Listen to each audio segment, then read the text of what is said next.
Folks, today we are making sweet potato pot pie.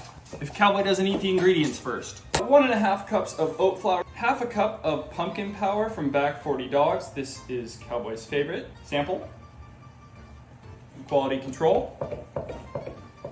1 tablespoon of Back 40 Dogs kelp. This is a healthy pot pie. 1/4 cup of water because as you can see it's a little dry. Half a cup of peanut butter.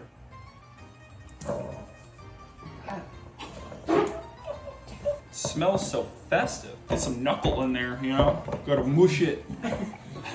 Flatten the crust. So we are going to put this masterpiece in the oven while we chomp our sweet potatoes. Handy, these are like overalls.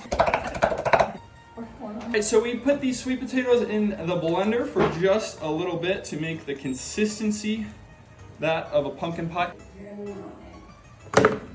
Now we are going to bake this for approximately 20 to 30 minutes. Hey, what are you doing? Topped with beef bites.